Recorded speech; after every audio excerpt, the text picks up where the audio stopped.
Ciao a tutti! In questo video parleremo di fertilizzanti per i peperoncini, un argomento complesso e pieno di marketing. Esistono diverse tipologie di fertilizzanti, liquidi, solidi, organici, di sintesi. E a proposito di fertilizzanti di sintesi, producono qualcosa come il 2% circa dei gas serra, che sembra poco detta così, ma è più di quanto produce l'aviazione civile. Infatti l'aviazione produce il 2,5% del CO2 globale, di cui circa l'80% proviene dai voli civili. Quindi sicuramente la scelta ricadrà sui fertilizzanti organici.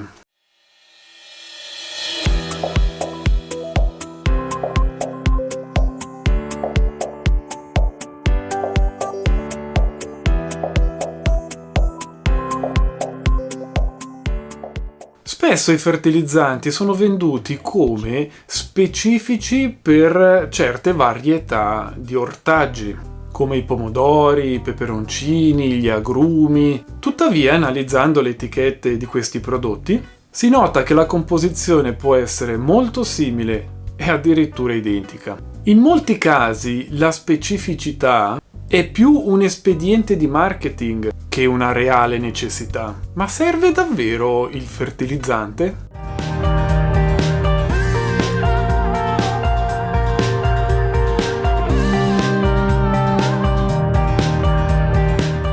La risposta è dipende.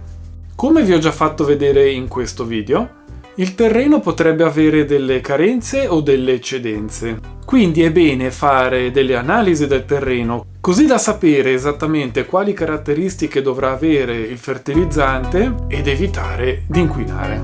Ma nel caso di un sistema ciclico, non servirà fertilizzare. Per esempio, nel mio giardino ho un pero enorme. Non lo coltivo per la produzione, di conseguenza non l'ho mai potato e non l'ho mai concimato. Ma comunque fa una quantità enorme di pere. La maggior parte delle pere cadono per terra e lì ci rimangono, così come le foglie, i rami. Rimane tutto lì a decomporsi. Quindi ciò che il terreno dà alla pianta per fare i frutti, le foglie, per crescere, bene o male ritorna al terreno. Questo è un sistema ciclico. È sufficiente spostare un po' di terriccio in superficie per vedere quanto è vivo.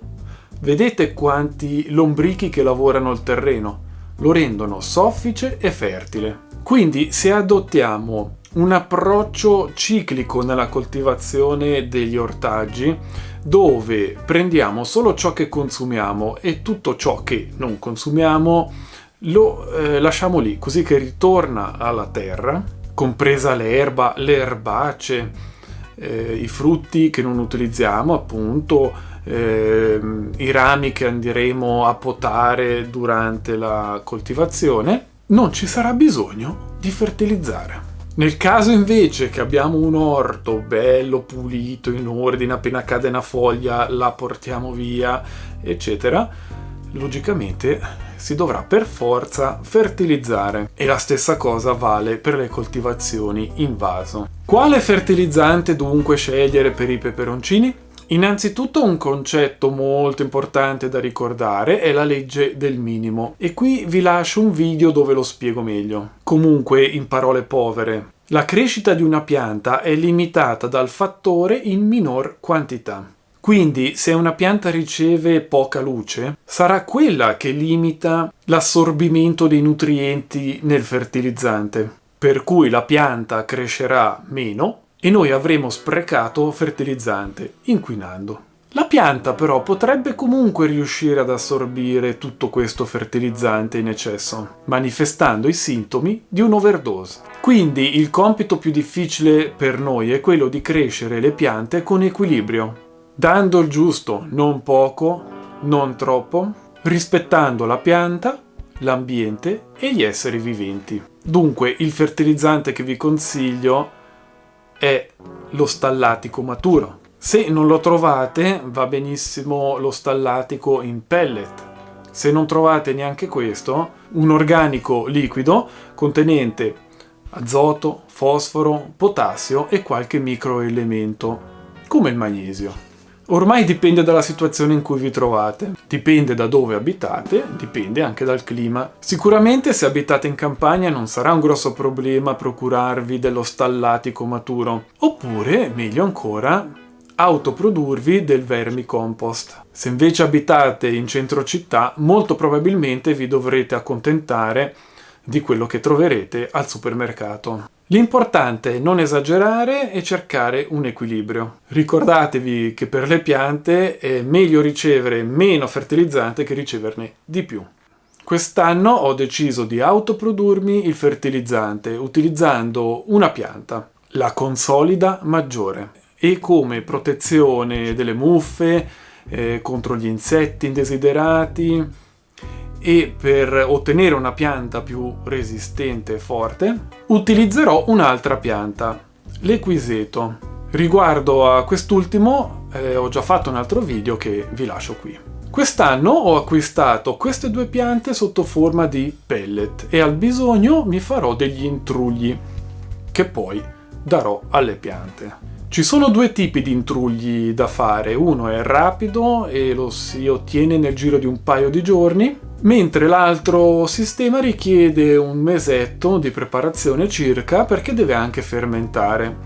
In questo video vedremo il primo sistema, poi in un prossimo video faremo anche la fermentazione di queste piante. Dunque, la preparazione prevede l'utilizzo di 1 litro d'acqua, meglio se acqua piovana, poi prendiamo 10-15 grammi circa di pellet di Consolida Maggiore o di Equiseto e lo lasciamo in infusione per almeno 24 ore, praticamente come farsi una tisana, quasi.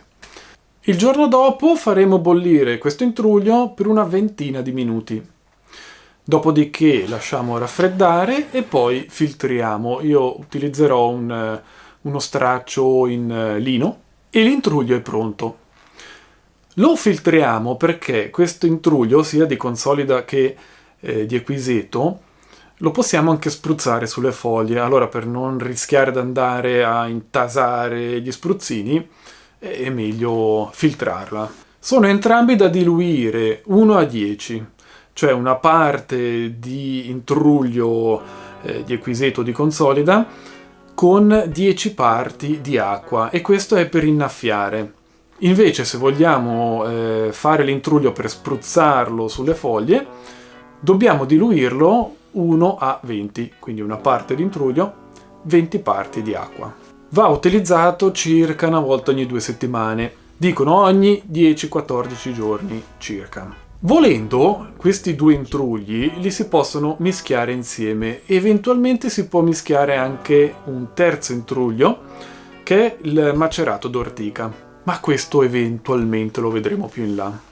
Adesso iniziamo a dare il fertilizzante di Consolida Maggiore alle piantine, così nei prossimi giorni vedremo come si evolverà la situazione. Inoltre ho acquistato 2 piantine di Consolida Maggiore perché voglio farmi il mio cespuglio in giardino, così da poter attingere alla Consolida Maggiore senza dover comprare il pellet. Così avrò il mio fertilizzante gratuito ed ecologico. La stessa cosa per l'Equiseto, ma dovrò stare attento a questo asparago perché è infestante. Ad ogni modo, il mio giardiniere di fiducia ha una zona all'esterno infestata dall'Equiseto, quindi mi ha già detto che posso andare a recuperare quello che ho bisogno, gli faccio soltanto un piacere. In conclusione, la scelta del fertilizzante per i peperoncini richiede consapevolezza e attenzione per l'ambiente. Abbiamo visto che in un sistema di coltivazione ciclico la fertilizzazione potrebbe non essere necessaria. Se si decide di utilizzare un fertilizzante, è importante scegliere un prodotto adatto alle proprie esigenze, a quelle del terreno, e utilizzarlo con moderazione. Come sempre, se avete domande, lo spazio sotto al video è tutto vostro. Grazie per essere stati con me questa domenica e piccanti saluti!